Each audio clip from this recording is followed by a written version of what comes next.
বিশ্ব মানসিক স্বাস্থ্য দিবস বিশ্বব্যাপী পালিত হচ্ছে। এই দিবসটি বাংলাদেশে আমরাও পালন করছি এবং বিভিন্ন সংগঠন বিশ্ব মানসিক স্বাস্থ্য দিবসটি আজ পালন করছে।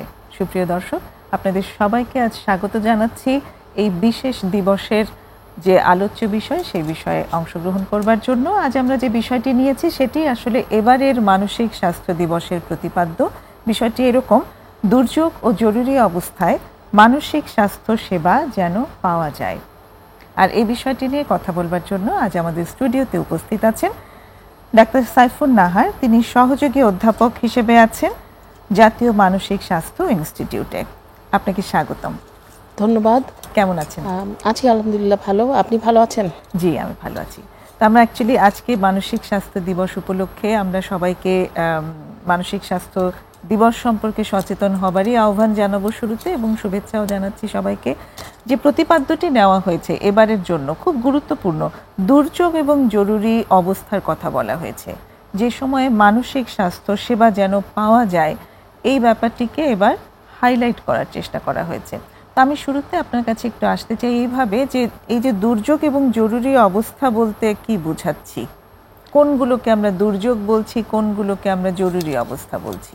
যে কোনো ডিজাস্টার, সেটা হতে পারে ম্যানমেড, হতে পারে ন্যাচারাল ডিজাস্টার, যেমন বন্যা, ভূমিকম্প, মহামারী, আমাদের কোভিডের সময়ে যেটা হয়েছিল। তারপর যে কোনো কনফ্লিকচুয়াল সিচুয়েশন, যেমন আমাদের যে 5th অগাস্ট বা আমাদের যেই একটা গণ অভ্যুত্থানের সময় যেই সিচুয়েশনটা তৈরি হয়েছিল। তারপর হচ্ছে আপনার আমাদের এখন যে এনফোর্স মাইগ্রেশন, যেটা মিয়ানমারের অনেক রোহিঙ্গারা আমাদের দেশে প্রবেশ করেছে, এই সব কিছুই কিন্তু দুর্যোগপূর্ণ পরিস্থিতি। তো সেই সময়গুলোতে আসলে মানুষের নিজের উপরে, নিজের চিন্তা, আবেগ এবং কথা, মানে কোনো কিছুর উপরে, আচরণের উপরে মানুষের নিয়ন্ত্রণ থাকে না। একটা সিভিয়ার সাইকোলজিক্যাল ডিস্ট্রেস তৈরি হয়, যেই সময়ে মানুষের ইমার্জেন্সি বেসিসে সাপোর্ট দরকার হয়। সেটা ফিজিক্যাল সাপোর্টের পাশাপাশি মেন্টাল হেলথকে প্রায়োরিটি দিয়ে এই যে সাইকোসোশ্যাল সাপোর্ট সিস্টেমটাকে অ্যাক্সেসিবল করা, সবার কাছে অ্যাভেলেবল এবং অ্যাক্সেসিবল করা, এই বিষয়টাকে গুরুত্ব দিয়ে আমাদের এবারের যে বিশ্ব মানসিক স্বাস্থ্য দিবসের প্রতিপাদ্য সেটি ঠিক করা হয়েছে। জি, এটা তো আপনি দুর্যোগের কথা বললেন। দুর্যোগ হচ্ছে, সেটা হতে পারে প্রাকৃতিক দুর্যোগ কিংবা মানবসৃষ্ট। যদি কোনো দুর্যোগ হয় তাহলে সেটাকে বলছি আমরা দুর্যোগ। জরুরি অবস্থা বলতে কোনটা বোঝাচ্ছি? জরুরি অবস্থা এটা এই যে কোনো ধরনের, এগুলা হচ্ছে ইমার্জেন্সিস। মানে দুর্যোগপূর্ণ পরিস্থিতিতে মেন্টাল হেলথ ইমার্জেন্সিস তৈরি হয়। যেমন ওই সময়ে কারোর মধ্যে আপনার সুইসাইডাল বিহেভিয়ার দেখা দিতে পারে, প্যানিক ডিসঅর্ডার হতে পারে, হ্যাঁ, সাইকোসিস, যেমন হেলুসিনেট করতে পারে, যে কোনো কিছু শোনা বা দেখা যেটা হচ্ছে ওই সময় ওখানে প্রেজেন্ট থাকে না মানুষের মধ্যে। এবার দুর্যোগ ছাড়াও কিন্তু মানুষের মাঝে সুইসাইডাল আইডিয়েশন হয়, দুর্যোগ ছাড়াও মানুষের মাঝে হ্যালুসিনেশন বা এরকম ধরনের সিচুয়েশন তো তৈরি হয়। এটা কি সেটাকেও করছে, মিন করছে? আমরা তো সব সময় মানুষকে হচ্ছে মানসিক স্বাস্থ্য বিষয়ে সচেতন করার জন্য বিভিন্ন ধরনের প্রোগ্রাম করাই হয়ে থাকে।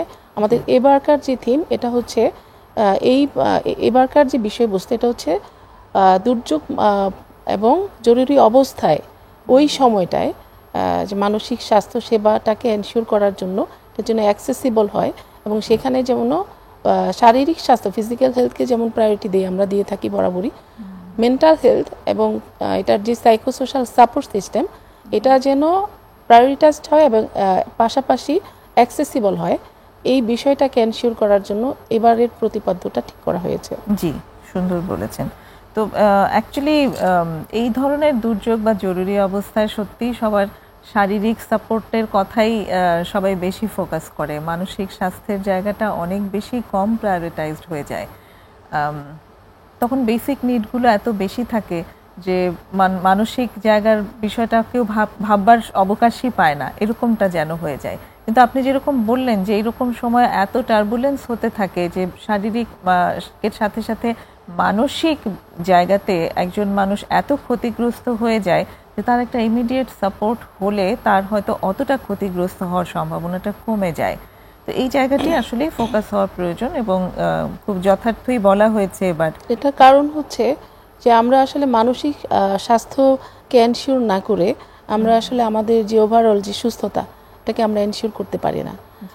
সেই কারণেই যে যখন একটা ট্রমার সিচুয়েশনে সব মানুষেরই ফোকাস থাকে তার কোথায় ইনজুরি হলো বা ফিজিক্যাল হেলথের বিষয়টা, আপনি যেটা বলেছেন basic need food, shelter, medicine, এগুলো তো আমরা এনশিওর করবই। পাশাপাশি তার যেই physical safety, psychological safety, security, এই বিষয়গুলো এনশিওর করতে হবে। পেশেন্টের যে ইনার রেস্টলেসনেস সেটাকে আমরা কাম করতে হবে, ওই মানুষটাকে মেন্টালি স্টেবল করতে হবে। তার মধ্যে যেন ওই সময়টাতে এরকম কোনো ফিলিংস না হয় যে সে আইসোলেটেড বা সে কানেক্টেড না, তার সাথে কানেক্টেড হতে হবে এবং তার ফ্যামিলি মেম্বার্স বা তার যারা আপনজন আছেন তাদের সাথে কানেকশন তৈরি করে দেওয়ার জন্য আমাদের চেষ্টা করতে হবে। তারপর তার যেই প্রত্যেকটা মানুষের ওই সময়ে যে নিড, এক একজন মানুষের কিন্তু এক এক রকম নিড থাকবে। ওই সময়টাতে ইমার্জেন্সি নিড যেটা থাকবে সেই নিড বেসড সাপোর্ট দিতে হবে। কারো হয়তো বা ফাইন্যান্সিয়াল সাপোর্ট লাগবে, কারো হচ্ছে অ্যাডমিনিস্ট্রেটিভ সাপোর্ট লাগতে পারে, কারো হচ্ছে জাস্ট একটা ইনফরমেশন দিয়ে আমরা তাকে অনেক হেল্প করতে পারি। ওই সময়টাতে ইমার্জেন্সি সিচুয়েশনে তার যে নিড থাকবে সেই নিডটাকে আমাদের অ্যাসেস করতে হবে এবং নিড বেসড সাপোর্ট দিতে হবে। এবার আমি যে প্রশ্নটি নিয়ে আসতে চাই সেটি হচ্ছে যে এই যে যেটা বলা হয়েছে যে ওই অবস্থায়, ওই জরুরি অবস্থায় বা ওই দুর্যোগের অবস্থায় মানসিক স্বাস্থ্য সেবা যেন পাওয়া যায় এবং সেটা অ্যাভেলেবেলও হয়, এই যে একটা নিড, এটা যদি আসলে না পাওয়া যায় তাহলে কি হতে পারে? যদি না পাওয়া যায়, আমি যেটা বলেছিলাম যে বিভিন্ন ধরনের ডিজাস্টার তৈরি হতে পারে। যেমন ওই মানুষগুলোর মধ্যে যেহেতু তার চিন্তা, আবেগ এবং আচরণ কোনোটার উপর ওই সময়টাতে কোনো কন্ট্রোল থাকে না, suicidal behaviour, self harming behaviour সেগুলো যেমন আসতে পারে। তারপর হচ্ছে প্যানিক ডিসঅর্ডার, ওই প্যানিক ডিসঅর্ডারের মতো মানসিক রোগ দেখা দিতে পারে। ইনসোমনিয়া হতে পারে, রাতে ঘুম হচ্ছে না। তারপর হচ্ছে ধরেন যে আমরা যেটা বলেছিলাম সে হচ্ছে রিয়েলিটি থেকে ডিসকানেক্টেড হয়ে যেতে পারে, তার রিয়েলিটি ডিস্টারবেন্স তৈরি হতে পারে, যেমন সে হ্যালুসিনেশন হতে পারে বিভিন্ন ধরনের, তার মধ্যে বিভিন্ন ধরনের স্ট্রং নেগেটিভ বিলিফ তৈরি হতে পারে, সে সোসাইটি বা কমিউনিটি থেকে নিজেকে আইসোলেট করে নিতে পারে। এরকম বিভিন্ন ধরনের মানসিক স্বাস্থ্য সমস্যা তৈরি হতে পারে।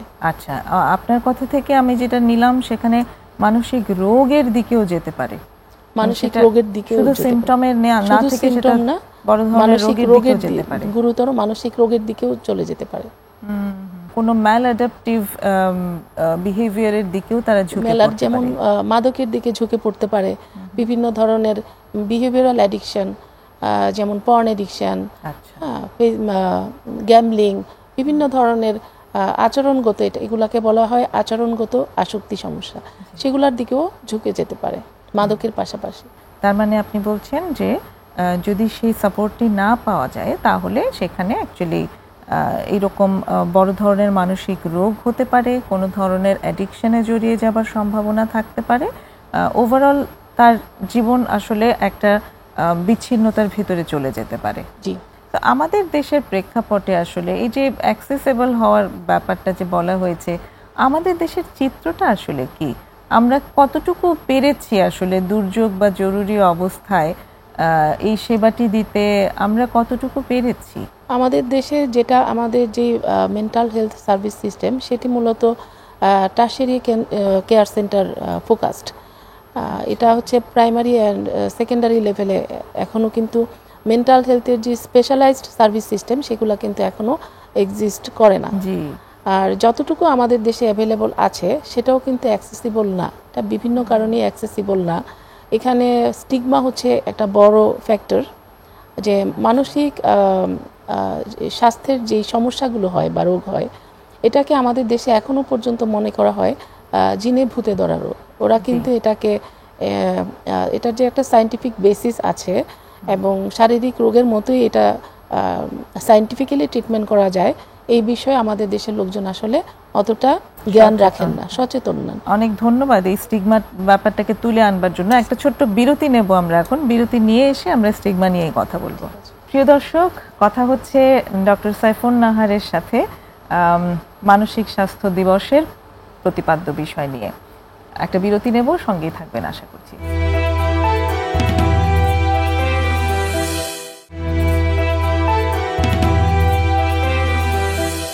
ফিরে এসেছি ছোট্ট বিরতি নিয়ে প্রমিসেস জানতে চাইয়ে।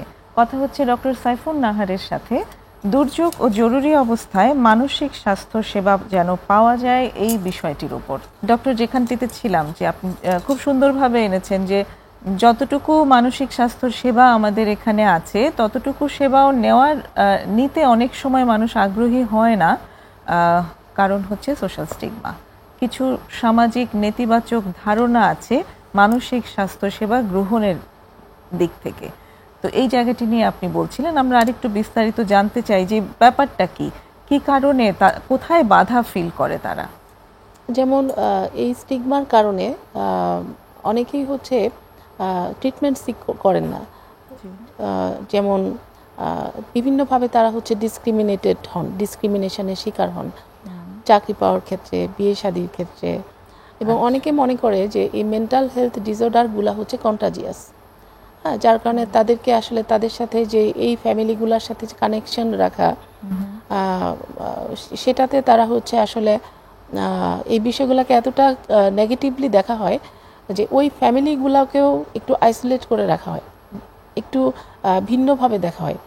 আর যেমন ধরেন যে যাদের সুইসাইডাল বিহেভিয়ার থাকে বা সুইসাইড অ্যাটেম্পটের হিস্ট্রি থাকে, তো তারা কিন্তু এই বিষয়গুলো গোপন করে যান।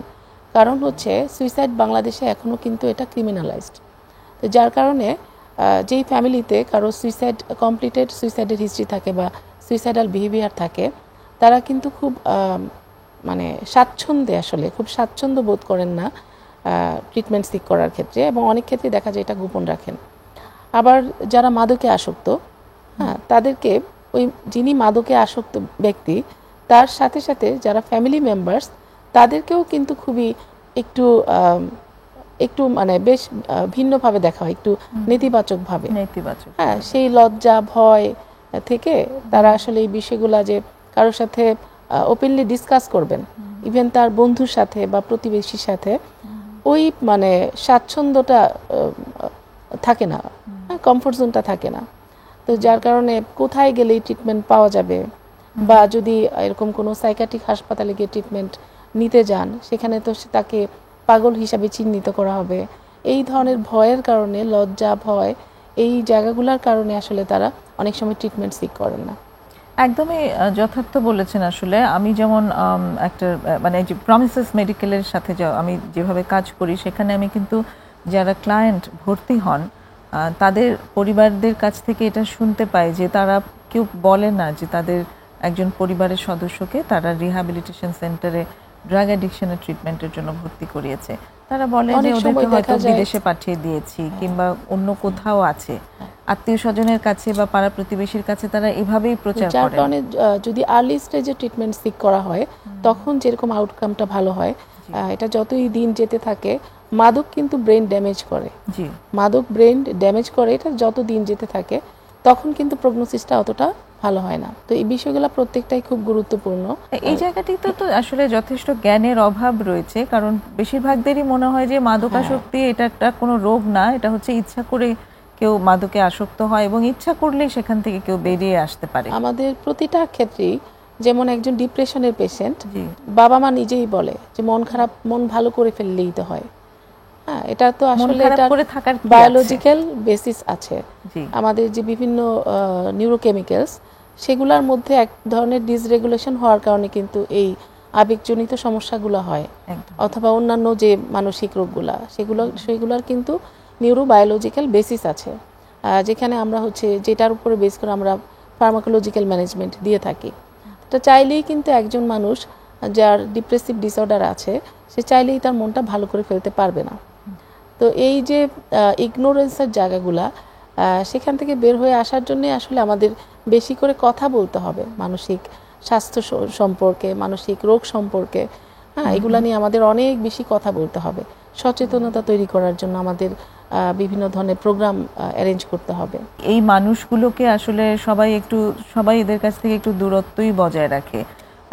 যাদের স্পেশাল নিড আছে তাদের ক্ষেত্রেও কিন্তু এটা খুব প্রকাশ্য, যে তাদেরকে যখন সমাজে কোথাও না কোথাও দেখা হয় তাদের দিকে ভিন্নভাবে তাকানো হচ্ছে, ভিন্নভাবে ট্রিট করা হচ্ছে। আমার একটি পরিবারের কথা জেনেছি আমি, তারা শেয়ার করছিলেন যে তাদেরকে একটা বিয়ের দাওয়াত দেওয়া হয়েছে এবং বলা হয়েছিল যে তোমরা তোমাদের ওই বাচ্চাটিকে যদি বাড়িতে কারো কাছে রেখে আসো তাহলে খুব ভালো হয়, কারণ ওই বাচ্চাটির একটা স্পেশাল নিড কন্ডিশন আছে। সেই কন্ডিশন সহ ওই অনুষ্ঠানে সে আসলে ইনভাইটেড ছিল। এটার অনেক কারণও আছে, যেমন আপনার যাদের অটিজম স্পেকট্রাম ডিসঅর্ডারের তারা তো অনেক ক্ষেত্রেই দেখা যায় তাদের কিছু বিহেভিয়ারাল ডিস্টারবেন্স থাকে। হ্যাঁ, তারা খুব ইম্পালসিভ কিছু বিহেভিয়ার করে ফেলতে পারে, হয়তো বা ওখানে দেখা গেল যে মগটাই ছুঁড়ে ফেললো, হ্যাঁ, অথবা হচ্ছে চিৎকার করে বসলো বা এমন আনএক্সপেক্টেড কোনো বিহেভিয়ার করে বসলো, যেটার কারণে আবার অনেকে থাকে যে এই অটিস্টিক বা এটার সাথে অটিজমের সাথে কিছু এডিএইচডির মতো সিমটম থাকে, হাইপার অ্যাক্টিভিটি, যেটা attention deficit hyper activity disorder. ওরা হাইপার অ্যাক্টিভ থাকে, ওরা ইম্পালসিভ থাকে। দেখা যাবে যে ঘরের ভিতর খুব ছুটাছুটি করছে, এটা ধরছে ওটা ফেলে দিচ্ছে, একে মারছে, হ্যাঁ, অনেক কিছু অপ্রত্যাশিত যে ঘটনাগুলো আছে সেগুলো তারা করে ফেলছে।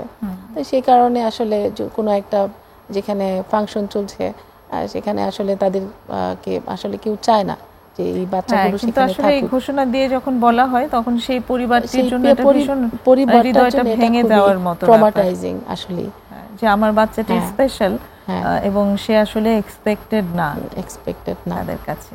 আর এই বিষয়গুলা যখন যে এই বাচ্চাদের জন্য আমাদের দেশে এখনো কিন্তু এদের জন্য যে স্পেশাল কোনো স্কুল বা কলেজ আমাদের দেশে কিন্তু ওই নাই, যথেষ্ট কম আছে খুবই খুব কম আছে। তো সেই ক্ষেত্রে এদের মধ্যে অনেকেরই থাকে হচ্ছে আবার কিছু স্পেশাল ট্যালেন্ট থাকে। হ্যাঁ, ওই জায়গাগুলোকে যদি নার্চার করা যায়, একটা নর্মাল চাইল্ডের চাইতেও তারা কিন্তু অনেক বেশি প্রোডাক্টিভ হতে পারে।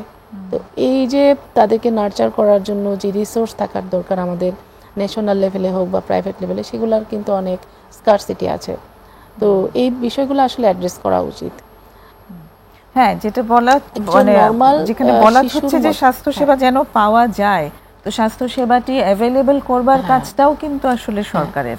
তো এই কারণ হচ্ছে একটা সাধারণ শিশু, সে যেমন আমাদের দেশের একটা সম্পদ, যে অটিস্টিক চাইল্ড সেও কিন্তু আমাদের দেশের সম্পদ। তো তাকে যদি স্কিলস ট্রেনিংয়ের মাধ্যমে বা তার যে কোনো ভাবেই হোক, তাকে যদি ট্রিটমেন্ট করার মাধ্যমে হোক, সেই সুযোগ সুবিধা তৈরি করে দিয়ে তার কাছ থেকে যতটুকু সম্ভব আমরা যদি আমরা এই রিসোর্সগুলোকে যদি কাজে লাগাতে পারি, তাহলে এটা তো আলটিমেটলি আমাদের ওভারঅল যে জিডিপি আছে সেখানে কিন্তু আমাদের কন্ট্রিবিউট করবে। এক্স্যাক্টলি। এবং এখন কিন্তু স্পেশাল মানুষের সংখ্যাও অনেক বেশি আগের তুলনায়, বিভিন্ন কারণে এই সংখ্যাটাও বেড়ে যাচ্ছে আসলে। সেটাই কারণগুলো তো আছে, কারণগুলো তো বর্তমান নানান রকম পলিউশন আছে, ম্যাল প্র্যাকটিস আছে, সেই সবগুলোর অনেক রকম ইম্প্যাক্ট পড়ছে আসলে এই শিশুদের উপর। ডিভাইসের ব্যবহার, সেটাও একটা বড় কারণ। লেট ম্যারেজ, তো এই সমস্ত জিনিসগুলো তো আমরা আসলে অস্বীকার করতে পারবো না। এবং সেই সব কারণে যদি আমাদের স্পেশাল চাইল্ডের সংখ্যা বাড়ে, তাহলে সেবার পরিধি বাড়ানোটা আসলে এসেনশিয়াল, ওটার কোনো অল্টারনেটিভ নাই। আরেকটা বিরতির সময় হইল, এসে আবার কথা বলছি। দর্শক সঙ্গেই থাকুন, নিচ্ছি আরও একটা বিরতি।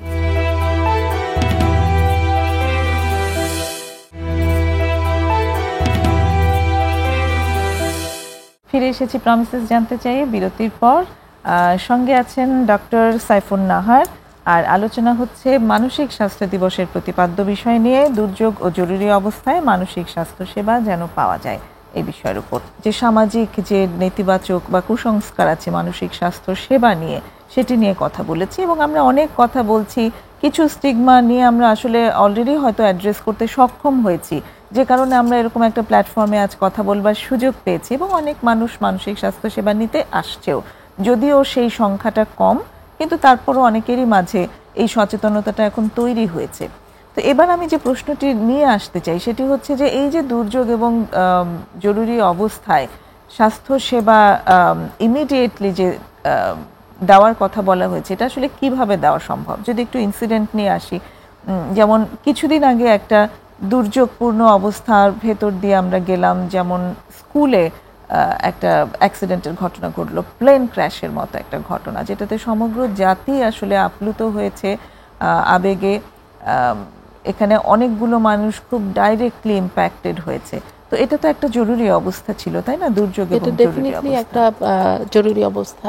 জি, এখানে অ্যাকচুয়ালি কি ধরনের সেবা ইমিডিয়েটলি দেওয়া যায় এবং কিভাবে দেওয়া হয়েছে আমি একটু যদি বলে নিই, শুধুমাত্র যে মাইলস্টোন স্কুল অ্যান্ড কলেজের ছাত্র বা যারা স্টুডেন্ট তারাই এফেক্টেড হয়েছে ওরকম না, যারাই মানে ঘটনা সিভিয়ার ট্রমার যে ঘটনাগুলো যারা উইটনেস করেন, অর্থাৎ যারা প্রত্যক্ষদর্শী, যারা রেস্কিউয়ার, হ্যাঁ, যারা তাদেরকে উদ্ধার করেন, উদ্ধারকর্মী এবং পুলিশ, তারপর চিকিৎসক এবং নার্স, যারা প্রতিনিয়ত বারবার করে তাদের কাছে যেতে হয়, যারা এটা প্রত্যক্ষদর্শী, তাদের প্রত্যেকেরই কিন্তু ঝুঁকি থাকে বিভিন্ন ধরনের গুরুতর মানসিক রোগে আক্রান্ত হওয়ার। তো এই গ্রুপদেরকে সাপোর্ট দেওয়ার জন্য জাতীয় মানসিক স্বাস্থ্য ইনস্টিটিউটে আমাদের কিন্তু এরকম দুর্যোগ এবং জরুরি অবস্থার যেই এই ধরনের রোগীদেরকে সাপোর্ট দেওয়ার জন্য আমাদের কিন্তু আলাদা একটা ইউনিটি আছে। সেটা আমাদের এই যে জুলাই আন্দোলনে যারা আহত হয়েছিলেন তাদেরকে এই সার্ভিসটা প্রোভাইড করার জন্য তখন থেকেই আমাদের ইউনিটটা অ্যাক্টিভ আছে। হ্যাঁ, এছাড়া আমাদের ইমার্জেন্সি বেসিসে এদেরকে সাপোর্ট দেওয়ার জন্য কিন্তু আমাদের একটা সেল আছে ওখানে, সাইকোসোশ্যাল সাপোর্ট দেওয়ার জন্য অথবা ফার্মাকোলজিক্যাল ম্যানেজমেন্ট দেওয়ার জন্য। এছাড়াও আমাদের হটলাইন সার্ভিস সিস্টেমটাকে অ্যাক্টিভ রাখা হয়েছে। আর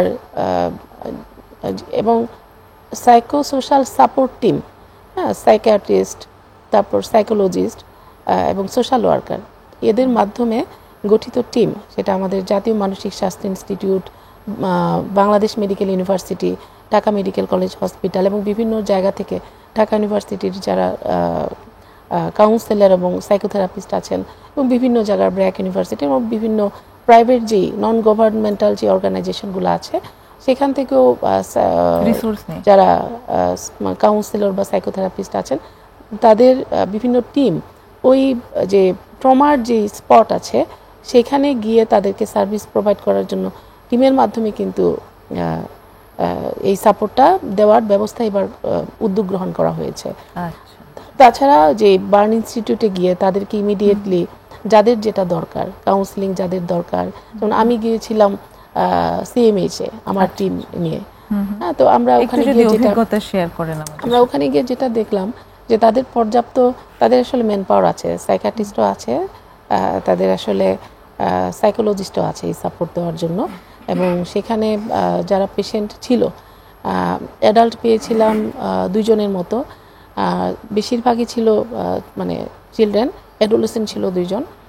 তো সিভিয়ার বার্নের পেশেন্ট একজন দেখেছিলাম আমি। তো ওনা মোটামুটি মানে একটা ভালো, ওখানে যেহেতু মানে বেশ ভালো সাপোর্ট সিস্টেমটা বেশ স্ট্রং থাকার কারণে ওদের ট্রিটমেন্টটা দেখলাম যে বেশ মানে ভালো হচ্ছিল। তো আমরা যেটা দেখেছি যে বাচ্চাগুলোর মধ্যে নাইটমেয়ার, হ্যাঁ, রাতের বেলা খুব দুঃস্বপ্ন দেখা, তারপর হচ্ছে ঘুম হয় না, ঘুম হচ্ছে না, কারো কারো হচ্ছে প্যানিক অ্যাটাক 2-1 জনের, হ্যাঁ, এই প্রবলেমগুলো ছিল। তারপর একই ফ্যামিলির, একটা ফ্যামিলির 3 জন বাচ্চাই মারা গিয়েছে, হ্যাঁ, সেই ফ্যামিলির তার যে কাজিন সেও কিন্তু অ্যাফেক্টেড হয়ে ওখানে ভর্তি ছিল। তো সে কিন্তু আসলে জানেও না যে তার 3 জন কাজিন যে নেই, এটা কিন্তু জানতো না। তার মা মানে এই বিষয়টা খুব এটা নিয়ে খুব শঙ্কিত ছিলেন যে এই মেসেজটা যদি সে পায় তখন তার রিয়াকশন কি হবে, এরকম। আর 1-2 জন বাচ্চাকে আমি দেখেছি যে তাদের সাথে আমরা যখন স্কুল নিয়ে কথা বললাম, হ্যাঁ, তো সে তার মানে বন্ধুর কথা বলতে গিয়ে কান্না করে দিয়েছিল। আর আরেকজন বাচ্চাকে দেখলাম যে না, মোটামুটি সে তার কোপ করে নিতে পেরেছে। মানে এখনো পর্যন্ত ওই সময় আমি যখন গিয়েছিলাম, আমি একদিনই গিয়েছি, তো তখনও পর্যন্ত তার মধ্যে আসলে বড় ধরনের কোনো মানে ট্রমা পরবর্তী যেই সাইকোলজিক্যাল ডিস্ট্রেস সেরকম কিছু পাওয়া যায়নি। তো এটা যে এরকম না যে ট্রমার পর সাথে সাথেই যে হবে এরকম না। এরকম হ্যাঁ, কয়েক মাস পর, 3 মাস পরও হতে পারে, হ্যাঁ 6 মাস পরও কিন্তু হতে পারে। যখন সে আবার স্কুলে যাবে, হ্যাঁ, বাচ্চারা যখন আবার স্কুলে যাওয়া শুরু করবে, ক্লাসগুলো অ্যাটেন্ড করবে, তাদের সেই মেমোরিজগুলা, তাদের ফ্রেন্ডদের সাথে তাদের যে ইন্টারেকশনের প্যাটার্নগুলো ছিল, সেই মুখগুলার স্মৃতি যখন আসবে, তখন যে তাদের মধ্যে বিভিন্ন ধরনের মানসিক সমস্যা তৈরি হবে না, এই গ্যারান্টি কিন্তু দেওয়া যায় না। তো ট্রমার পরপর শুরু হয়ে এটা যেমন একটা দীর্ঘ সময় পর্যন্ত এটা এক্সিস্ট করতে পারে, সিমিলারলি ট্রমার অনেক পরেও কিন্তু শুরু হতে পারে, 6 মাস পরও শুরু হতে পারে, 20 বছর পরও কিন্তু শুরু হতে পারে, সিমটম যে কোনো সময় আসতে পারে, হতে পারে। কিন্তু শুরুতেই যদি তাকে হেল্প দেওয়া হয়। তাদের সাথে যে মায়েরা ছিলেন, মা ছিলেন, কারোর সাথে বাবা ছিলেন, তো তাদের মধ্যে মেইন যেই এটা ডিপ্রেশন, অ্যাংজাইটি, ইনসোমনিয়া, হ্যাঁ খুব প্রমিনেন্ট ছিল যারা কেয়ার গিভার। তো শুধুমাত্র যে এফেক্টেড যে স্টুডেন্ট বা চিলড্রেন ছিল তারাই যে ট্রমাটাইজড, বিষয়টা ওরকম না। তাদের যারা কেয়ার গিভার, হ্যাঁ তাদের সাইকোসোশ্যাল সাপোর্ট, তারপর ট্রিটমেন্ট, এই বিষয়গুলোও কিন্তু আমাদের অ্যাড্রেস করতে হবে, এটাকে এনশিওর করতে হবে। আর এই জায়গাটা তো একেবারে অনস্বীকার্য যে বাচ্চাটির এফেক্টেড হয়েছে তার বাবা মা প্রচন্ডভাবে সাইকোলজিক্যালি এফেক্টেড, এবং তাদের ইমিডিয়েটলি আসলে যে আমি অবাক হচ্ছিলাম যে ওনারা ওখানে থেকে যতটুকু সাপোর্ট দেওয়ার কথা চিন্তা করছেন, দাঁড়িয়ে আছেন ঘন্টার পর ঘন্টা, কিভাবে সম্ভব? তো আমি চিন্তা করলাম যে তাদের জন্য ওই সময়ের, হ্যাঁ মোমেন্টারিলি একটা যে মানে এটাকে কি বলে, মনের যে সান্ত্বনা, যে আমার বাচ্চাটা তো এখন আছে, হ্যাঁ সাথের গুলো তো নাই, আমার মনে হয় যে এই সান্ত্বনার জায়গা থেকেই তারা হয়তো বা কিছুটা কাম থাকতে পেরেছেন, যে যাই হোক আমার বাচ্চার কিছুটা ইনজুরি হয়েছে কিন্তু স্টিল হি ইজ অ্যালাইভ, সে এখন আমাদের সাথে আছে। এইটা হয়তো বা তাদের মনে অনেক শক্তি জুগিয়েছে, যার কারণে তারা তাদেরকে ওই সময়ে এনার্জেটিক থেকে যে সার্ভিসটা প্রোভাইড করা দরকার, হ্যাঁ প্যারেন্টস ওই যে ওই সময় actually flight or fight moment, ওই সময় তারা ফাইট করা ছাড়া আসলে কিছু করার নাই, ফাইট করে যাচ্ছিল, ফাইট করে যাচ্ছেন। কিন্তু ওই মোমেন্ট গুলো যখন শেষ হয়ে গেল, বাচ্চাকে নিয়ে হয়তো সে বাড়িতে চলে এসেছে, তারপরে কিন্তু তার আসলে এটা সার্ভে করলে তারপর জানা যাবে আসলে যে তাদের মধ্যে কত পার্সেন্টের, তারা কত পার্সেন্ট তাদেরকে মানে তারা সুস্থ আছেন, বা কত পার্সেন্ট এরকম হেল্পটা কিন্তু আসলে সেই সময় অনেক বেশি জরুরি আছে। তো এখনো তো সেই তাদের জন্য সাইকোসোশ্যাল সাপোর্ট টিম যারা আছে তারা কিন্তু এখনো অ্যাক্টিভ আছে। আচ্ছা, তার মানে বলছেন যেটা ফলো আপও করা হচ্ছে, শুধু এই টিম আসলে ওই মোমেন্টে সাপোর্টটাই এনাফ না, এটার ফলো আপ খুব বেশি ইম্পর্টেন্ট, কারণ হচ্ছে এটার ইম্প্যাক্ট চলতে থাকে। আমার নিজের এক্সপিরিয়েন্স থেকে আমি যতটুকু এটা পেয়েছি যে ফলো আপ ছাড়া আসলে এই হেল্পটা খুব যে বেশি কার্যকর হয় তা না, ফলো আপ হতেই হবে। আমার কাজ করার অভিজ্ঞতা হয়েছিল জুলাই পরবর্তী যে হসপিটালের যারা ভর্তি ছিলেন তাদের সাথে আমি বেডসাইড হেল্পের সাথে জড়িত ছিলাম।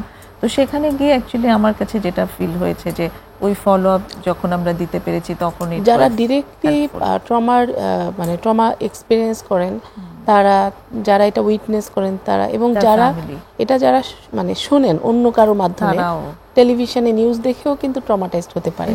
আমার ক্ষেত্রে আমি যখন প্রথম শুনেছি, আমার বাচ্চাও ক্লাস 2-এ পড়ে, তো আমি কিন্তু পরপর 2 রাত আমি ঘুমাতেই পারিনি, মানে একটা প্রচন্ড পরিমাণের এক ধরনের অস্বস্তি, অ্যাংজাইটির মধ্য দিয়ে গিয়েছি আমি। যদিও একজন সাইকিয়াট্রিস্ট, তারপরে আমার মধ্যে কিন্তু, আমি তো মানুষ, আমার মধ্যে কিন্তু সেই রিঅ্যাকশনটা হয়েছে। এটা চাইলেই কিন্তু এইগুলো যে আমি তো জানি কিভাবে স্ট্রেস ম্যানেজ করতে হয়, হ্যাঁ কিভাবে অ্যাংজাইটি ম্যানেজ করতে হয়, এটা তো আমরা জানি, তারপরেও কিন্তু পারিনি। তাহলে যারা সাধারণ মানুষ তাদের জন্য এই বিষয়গুলো আসলে কতটা কঠিন, কতটা জটিল। এবং আমি জানা সত্ত্বেও আমার এক্সট্রা হেল্পের দরকার হতে পারে, তাই না? আমি যখন পেশেন্ট হয়ে যাব তখন কিন্তু আমার ট্রিটমেন্ট আমি করতে পারবো না, সেটাই, আমাকে অন্যের সাপোর্ট নেওয়াটা এখানে আসলে কোনো খারাপ কিছু না, এবং সেটা যত তাড়াতাড়ি আমি নেব ততই আমার জন্য ভালো। এই জায়গাগুলোতে ফ্যামিলি মেম্বার, সোসাইটি এবং কমিউনিটির কিন্তু বিশাল বড় একটা রোল থাকে। যিনি ওই সময়টাতে, সে তো খুবই বিপর্যস্ত একটা অবস্থায় থাকে, তাই না? ওই সময় আমি যেটা বারবারই বলে আসছি, মানুষ যখন অনেক বেশি পরিমাণে ডিস্ট্রেস থাকে তখন কিন্তু তার ডিসিশন মেকিং ক্যাপাসিটি কমে যায়, আমি হয়তো বা জানি যে কোথায় গেলে এই সাপোর্টটা পাওয়া যাবে, ওই সময় হয়তো বা ব্রেনটাই কাজ করছে না। থাকে না অনেক সময় আমরা নাম হয়ে যাই যে ইনস্ট্যান্ট আমি আসলে কি করব। তো ওই সময়টাতে আসলে একটু ইনফরমেশন দিয়ে, একটু পাশে থেকে, একটু কানেক্টেড থেকে তাদেরকে জাস্ট ওই যেই জায়গাটায় গেলে এই সাপোর্টটা পাওয়া যাবে, তার এটা এনশিওর যদি করা যায়, এটা আসলে অনেক বড় একটা, আমি মনে করি যে অনেক বড় একটা হেল্প হয়। অনেক ধন্যবাদ। আরেকটা বিরতির সময় হইল, ফিরে এসে আবার কথা হবে। দর্শক, আরেকটা বিরতি নিচ্ছি, সঙ্গেই থাকুন।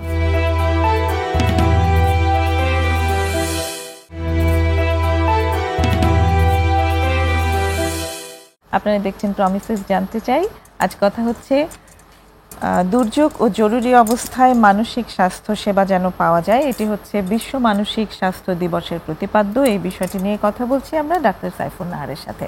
যখন কোনো দুর্যোগে একজন কেউ পড়ে, তার সে তো নিজে একটা ভিকটিম থাকে, তখন সে তো একটা খুব খারাপ একটা মানসিক অবস্থার ভেতর দিয়ে যেতে থাকে। তখন তার পারিপার্শ্বিক যে মানুষগুলো থাকে তাদের কাছ থেকে খুব একটা হেল্পের দরকার হয়। আসলে মানসিক স্বাস্থ্য সেবা তো অবশ্যই দরকার আছে, কিন্তু পাশের মানুষ যারা আছে তাদেরকেও এগিয়ে আসা প্রয়োজন।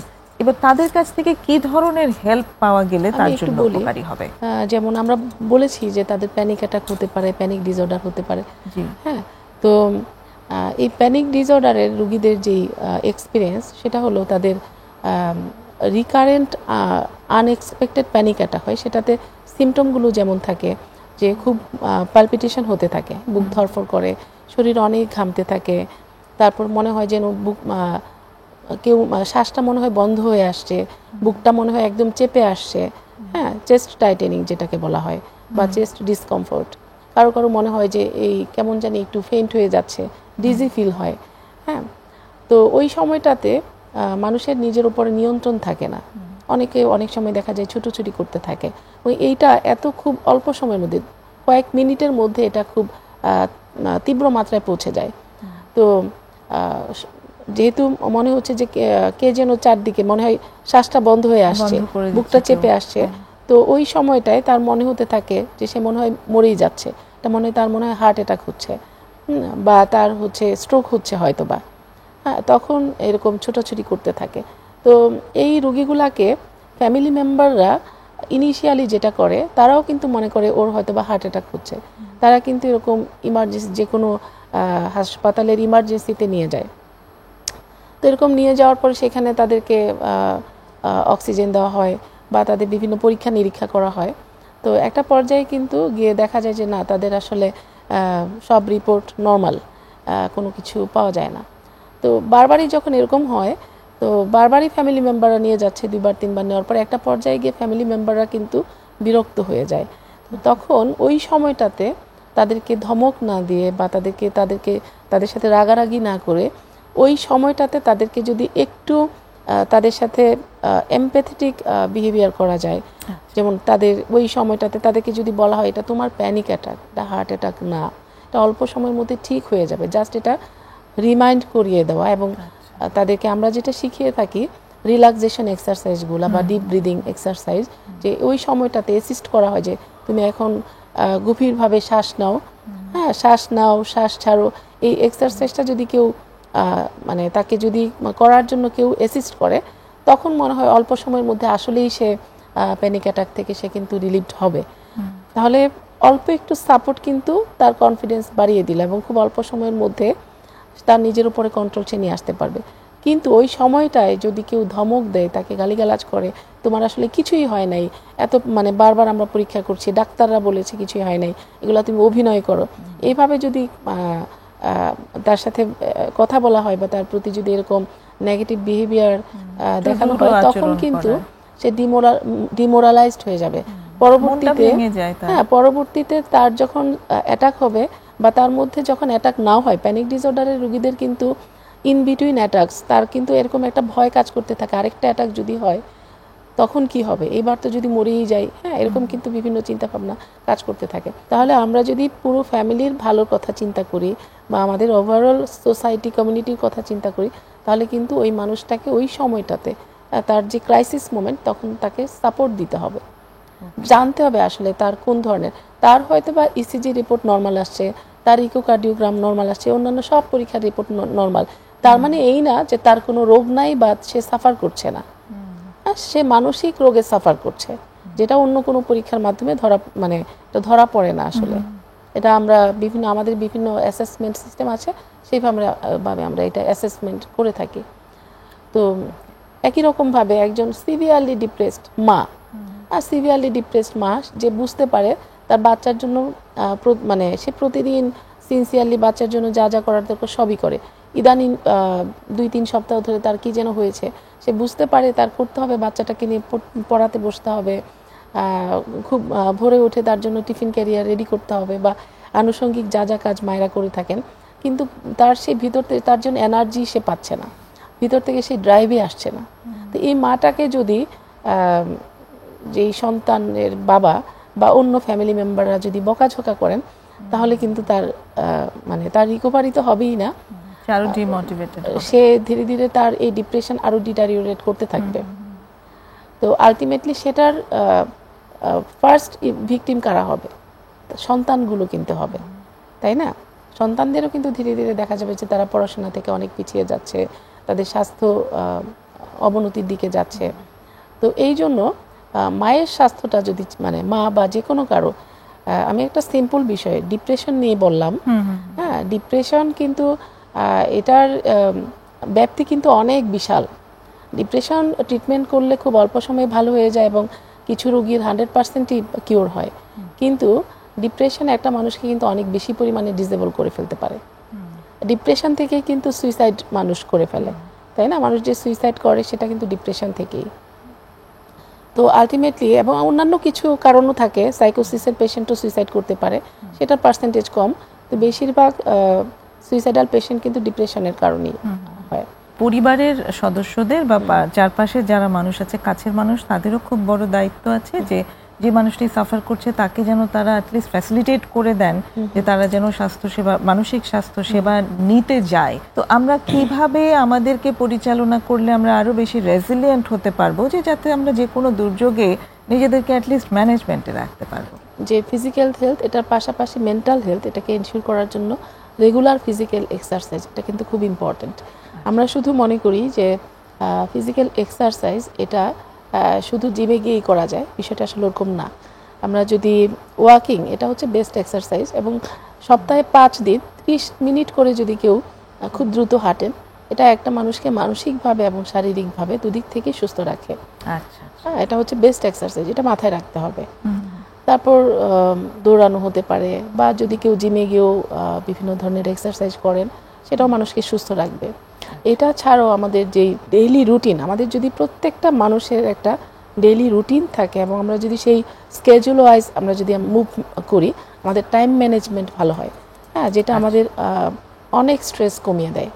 তার মানে আপনি বলছেন যে আমরা যদি একটু নিজের যত্ন করি, খুব খেয়াল করে খাওয়া, ঘুম, ব্যায়াম, এই জিনিসগুলো করি, একটু হলেও নিজের যত্নের জন্য যা যা করা দরকার সেগুলো যদি আমরা করি, তাহলে আমরা অনেক বেশি রেজিলিয়েন্ট হতে পারবো এবং সেগুলো আমাদেরকে দুর্যোগ মোকাবেলায় মানসিকভাবে অনেক বেশি হেল্প করবে। অনেক ধন্যবাদ ডক্টর সাইফুন নাহার। আমাদের সময়টা একদমই শেষ করে ফেলেছি আমরা। আশা করি দর্শকদের আজকের আলোচনা, আপনাকেও অনেক ধন্যবাদ। প্রিয় দর্শক, আমরা শেষ করলাম আজকের এই আয়োজন। বিশ্ব মানসিক স্বাস্থ্য দিবসে আমাদের দিক থেকে আপনাদের জন্য এই আহ্বান থাকবে যে আমরা যেন মানসিক স্বাস্থ্য সেবা নিতে কখনো দ্বিধা না করি, প্রয়োজন অনুযায়ী যত দ্রুত সম্ভব আমরা যেন সেবা নিতে চলে যাই দ্বিধাহীনভাবে। সবাইকে আবারও শুভেচ্ছা জানিয়ে আগামী পর্ব দেখার আমন্ত্রণ জানিয়ে শেষ করছি। খোদা হাফেজ।